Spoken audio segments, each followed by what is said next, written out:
അടുത്ത കാര്യമാണ് trade provide access to new market and new materials and enable sourcing of inputs and components and internationally at competitive prices and അതായത് ഇപ്പോൾ സിമ്പിളാണല്ലേ, കാറിൻ്റെ കാര്യം തന്നെ എടുത്താലും നമ്മളിവിടെ ടാറ്റയും മഹീന്ദ്രയും മാത്രമാണ് കാറിൽ ഇവിടെ പ്രൊഡ്യൂസ് ചെയ്തിട്ടുള്ളൂ. പിന്നെ നാനോവും പറയാൻ നോക്കില്ല.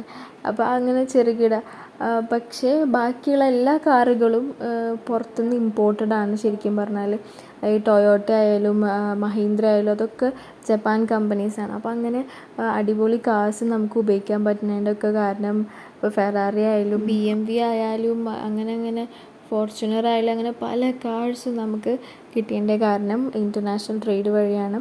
അതുപോലെ തന്നെ നമ്മൾ ഉപയോഗിക്കുന്ന മൊബൈൽ ഫോൺ, ടാബ്സ്, ഐപാഡ് അങ്ങനെയുള്ള ബ്ലൂടൂത്ത് കാര്യങ്ങൾ എല്ലാ കാര്യങ്ങളും അതുപോലെ തന്നെ ഓരോ കാര്യങ്ങൾക്കുള്ള പാർട്സും പിന്നെ നല്ല അടിപൊളി ക്യാമറാസ് ഇതൊക്കെ ഇമ്പോർട്ടഡ് ആണ്. പിന്നെ നമ്മൾ മെഷീൻസും കാര്യങ്ങളൊക്കെ ഉണ്ടല്ലോ, അതൊക്കെ ഡെവലപ്ഡ് കൺട്രീസിലത്തെ മെഷീൻസൊക്കെയാണ് നമ്മൾ ഡെവലപ്പിംഗ് കൺട്രീസിലേക്ക് ഇമ്പോർട്ട് ചെയ്യുന്നത്.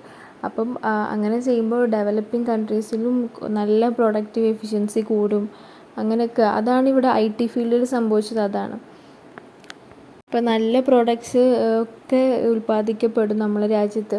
അത് മാത്രമല്ല ഇങ്ങനെ നല്ലൊരു മെഷീനൊക്കെ ആണെന്നുണ്ടെങ്കിൽ നമുക്ക് കോസ്റ്റൊക്കെ കുറയും പെർ യൂണിറ്റിൻ്റെ. This reflect in innovative products at lower prices and wider choice in products and services for consumers. അങ്ങനെ വൈഡർ പ്രൊഡക്ട്സും ചോയ്സൊക്കെ വരും.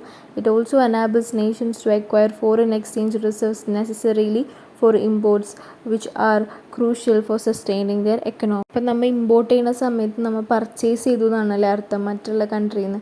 അപ്പോൾ അവർക്ക് പേയ്മെൻറ്റ് നമ്മൾ ഫോറിൻ കറൻസി ആയിട്ടാണ് കൊടുക്കേണ്ടത്. അപ്പോൾ അതിനുള്ള റിസർവും കാര്യങ്ങളൊക്കെ നമുക്ക് നമ്മൾ എക്സ്പോർട്ട് വഴി നമുക്ക് കിട്ടും. അപ്പോൾ അങ്ങനെയൊക്കെ നല്ല കുറേ കാര്യങ്ങളുണ്ട് എന്നാണ് പറയുന്നത്.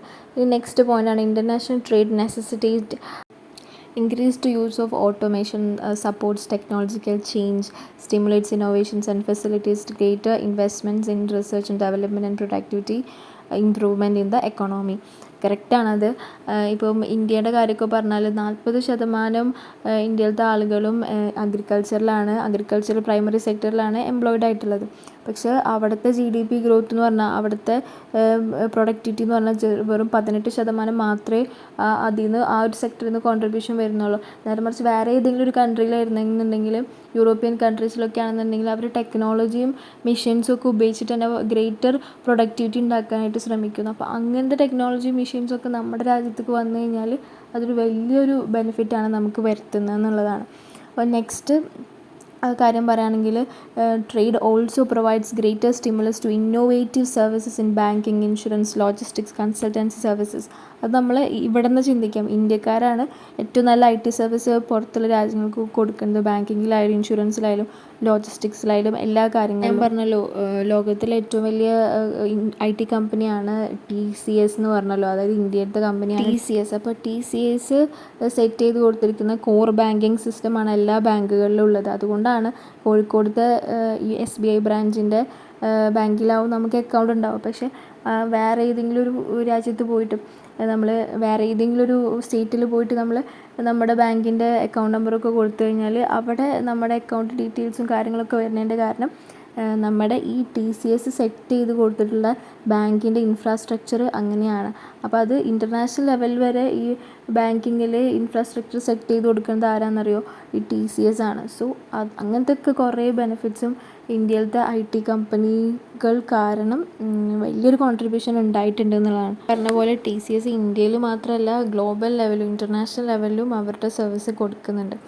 അപ്പം ഇനി നെക്സ്റ്റ് ഒരു പോയിന്റ് വായിക്കുകയാണെന്നുണ്ടെങ്കിൽ for emerging economies improvement in the quality of output of goods and services, superior products and finer labour and environmental standards enhance the value of their products and enable them to move up the global value chain എന്നാണ് പറയുന്നത്. പറഞ്ഞ പോലെ നല്ല കൺട്രീസിൽ നിന്നൊക്കെ ഔട്ട്ലെറ്റ്സൊക്കെ നമ്മൾ ഇന്ത്യയിലൊക്കെ ഇട്ട് കഴിഞ്ഞാൽ അവിടുത്തെ സ്റ്റാൻഡേർഡായിട്ടുള്ള സിസ്റ്റം കാരണം നമ്മൾ ഇന്ത്യയിലത്തെ എംപ്ലോയീസിനും സ്റ്റാൻഡേർഡ് വരും, ലേബർ സ്റ്റാൻഡേർഡ് കൂടും, അതുപോലെ തന്നെ പ്രൊഡക്ട്സും ഫൈനറാവും, സുപ്പീരിയർ പ്രൊഡക്ട്സ് കിട്ടും.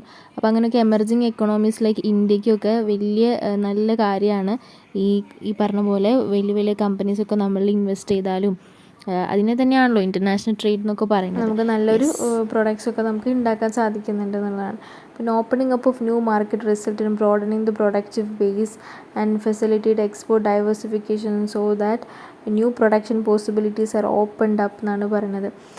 അതായത് പ്രൊഡക്റ്റീവ് ബേസ് കൂട്ടുക എന്ന് പറഞ്ഞാൽ നമ്മളിപ്പോൾ മേക്കപ്പ് പ്രൊഡക്ട്സിലാണ് സ്പെഷ്യലൈസ് ചെയ്തിരിക്കുന്നതെന്ന് വിചാരിക്കും. അപ്പോൾ പല മേക്കപ്പ് പ്രൊഡക്ട്സും lip balm, eyeliner, eye shadow അങ്ങനെ ഐ ഷാഡോ പാലറ്റ്, പിന്നെ പ്രൈമർ, ലിക്വിഡ് ലിപ്സ്റ്റിക്ക് അല്ലാണ്ട് ക്രയോൺസ് ഒക്കെ ഉണ്ടാവില്ലേ ലിപ്സ്റ്റിക്കിൻ്റെ, അങ്ങനെ പലതരം നമ്മൾ പ്രൊഡക്റ്റീവ് ബേസ് കൂട്ടിക്കഴിഞ്ഞാൽ നമുക്ക് പ്രൊഡക്റ്റീവ് ബേസ് ഉണ്ടാവും, കസ്റ്റമർ ബേസ് ഉണ്ടാവും, നമ്മുടെ പ്രൊഡക്റ്റിന് പലതരം ഡൈവേഴ്സിഫിക്കേഷനും നടക്കുന്നതാണ്.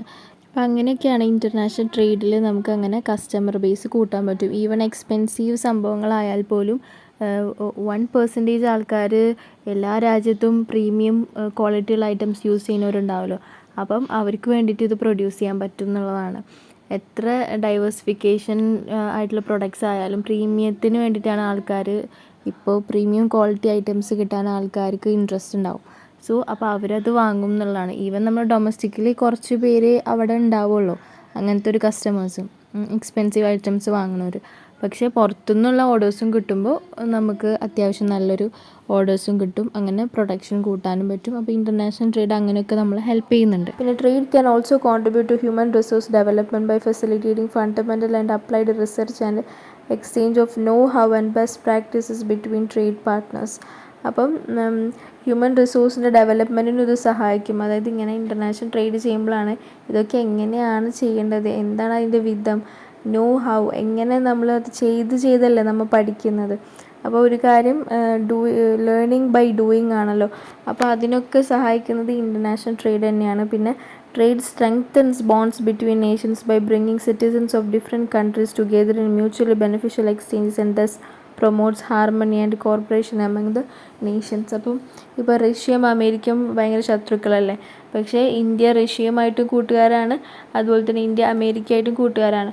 അപ്പം ഇന്ത്യ അമേരിക്കനോട് സംസാരിക്കുന്നത് ചിലപ്പോൾ റഷ്യക്ക് ഇഷ്ടപ്പെടില്ല. എന്ന് വെച്ചിട്ട് റഷ്യ എന്തെങ്കിലും കാണിച്ചു കഴിഞ്ഞാൽ റഷ്യയിൽ നിന്നാണ് നമ്മുടെ ഇന്ത്യ ഓയിലൊക്കെ ഇമ്പോർട്ട് ചെയ്യുന്നത്. അപ്പം ഓയിൽ ഇമ്പോർട്ട് സ്റ്റോപ്പ് ചെയ്യും ഇന്ത്യ. അപ്പം അങ്ങനെ ആയാലും റഷ്യക്ക് അത് വലിയ നഷ്ടമായി മാറും. അപ്പോൾ അതുകൊണ്ട് ഇൻ്റർനാഷണൽ ട്രേഡ് ഇതിൻ്റെ ഇടയ്ക്കുള്ളത് കൊണ്ട് തന്നെ അങ്ങനെ പ്രശ്നങ്ങളോ തർക്കങ്ങളോ ഒന്നും ഉണ്ടാവില്ല എന്നുള്ളതാണ്. ഒരു ഹാർമോണി ആയിട്ട് പോകും എന്നുള്ളതാണ്. കാരണം അല്ലെങ്കിൽ ട്രേഡ് പോവും. അപ്പോൾ അതുകൊണ്ട് ഇൻ്റർനാഷണൽ ട്രേഡാണ് രണ്ട് രാജ്യങ്ങൾ തമ്മിലുള്ള ആ ഒരു ബന്ധം കീപ്പ് ചെയ്യാനായിട്ട് സഹായിക്കുന്നതെന്നാണ് പറയുന്നത്. അപ്പം ഇതിന് അറ്റ് ദ സെയിം ടൈം കുറേ ലിമിറ്റേഷൻസും വരുന്നുണ്ട്. അതായത് ചെറുകിട വ്യാപാരികൾക്കൊക്കെ ഈ ഓൺലൈൻ ഷോപ്പിംഗ് ഒക്കെ വന്നപ്പോൾ, ഈ ആമസോണും ഫ്ലിപ്പൊക്കെ വന്നപ്പോൾ ഭയങ്കരമായിട്ടുള്ളൊരു പ്രയാസം സംഭവിച്ചില്ലേ, അവരുടെ കസ്റ്റമർ ബേസൊക്കെ ഇടുങ്ങില്ലേ.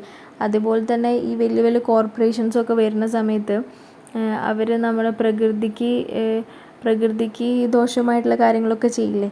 അപ്പം സസ്റ്റൈനബിൾ ഡെവലപ്മെൻറ്റ് പോവും. അപ്പം അതായത് ഡിഫോറസ്റ്റേഷൻ, മരങ്ങളൊക്കെ മുറിക്കുക, പിന്നെ ഈ പാഡി ഫീൽഡ്സൊക്കെ ഉണ്ടാവുമല്ലോ, അതൊക്കെ കൺസ്ട്രക്ഷന് വേണ്ടി ഉപയോഗിക്കുക. അപ്പം അങ്ങനെയൊക്കെ ചെയ്യുമ്പോൾ ഒക്കെ ഭയങ്കര ബുദ്ധിമുട്ടാണ്. അതുപോലെ ഇപ്പോൾ റീസെൻ്റായിട്ടൊരു വാർത്ത കിട്ടില്ലേ, ഇങ്ങനെ ഫാക്ടറിയിൽ നിന്ന് ഇങ്ങനെ പൊട്ട വെള്ളങ്ങളൊക്കെ ഇങ്ങനെ ഒഴുക്കി വിടുന്ന സമയത്ത് അതൊക്കെ കൂടിയിട്ട് ഒരു ഫാർമർ ഇങ്ങനെ മീനിനൊക്കെ ഇങ്ങനെ വലേൻ്റെ ഉള്ളിൽ കെട്ടി വെച്ചിട്ട് ഇങ്ങനെ ഒരു കൃഷി ചെയ്യില്ലേ, അങ്ങനെ ചെയ്തിരുന്ന ആ മീനിൻ്റെ അടുത്തേക്കൊക്കെ ആ ഒരു ഫാക്ടറിയിലത്തെ മലിനമായ ജലം ചെന്നിട്ട് ആ മീനുകളൊക്കെ ചത്തുപോയി. അപ്പോൾ എത്രയോ ലക്ഷത്തിൻ്റെ ഒരു നഷ്ടമാണ് സംഭവിച്ചത്. അപ്പോൾ അങ്ങനെ പ്രശ്നമൊക്കെ ആയിട്ട് അങ്ങനെ മറ്റേ ഓഫീസേഴ്സിൻ്റെ അടുത്തൊക്കെ പോയിട്ട് ഇവർ ആ മീനൊക്കെ അവിടെ ഓഫീസിൽ എറിഞ്ഞു എന്നൊക്കെ പറഞ്ഞ ഒരു ന്യൂസ് കേട്ടില്ലേ. അപ്പോൾ അങ്ങനെയൊക്കെ സമരവും പ്രശ്നമൊക്കെ ആയിരുന്നു. അപ്പോൾ അങ്ങനെയൊക്കെ പ്രശ്നങ്ങളും ഉണ്ട് എന്നുള്ളതാണ്. പക്ഷേ കുറേ നല്ല ഗുണങ്ങളും ഉണ്ട്. പക്ഷെ അങ്ങനെ ഇൻ്റർനാഷണലി വന്ന കമ്പനീസ് അങ്ങനെ ചെയ്യാൻ ചാൻസ് കുറവാണല്ലേ. ഇന്ത്യൻ കമ്പനീസ് തന്നെയാവും അങ്ങനെയൊക്കെ ചെയ്തിട്ടുണ്ടാവുക. എനിക്ക് അതിനെക്കുറിച്ച് കൂടുതൽ ധാരണ അറിയില്ല. ഫോറിൻ കമ്പനീസൊക്കെ അവരുടേതായ സ്റ്റാൻഡേർഡും ക്വാളിറ്റിയൊക്കെ മെയിൻറ്റെയിൻ ചെയ്യില്ലേ. അപ്പം ഇന്ത്യൻ കമ്പനീസാവും ഇങ്ങനെ പ്രശ്നമൊക്കെ ആക്കിയിട്ടുണ്ടാവുക. അപ്പം എന്തായാലും നെക്സ്റ്റ് ക്ലാസ്സിൽ ഡിസഡ്വാൻറ്റേജസ് ആയിട്ട് കാണാം. അപ്പോൾ അതുവരെക്കും ബൈ. അപ്പോൾ സബ്സ്ക്രൈബ് ചെയ്യാത്തുണ്ടെങ്കിൽ എന്തായാലും സബ്സ്ക്രൈബ് ചെയ്യണം. Thank you so much.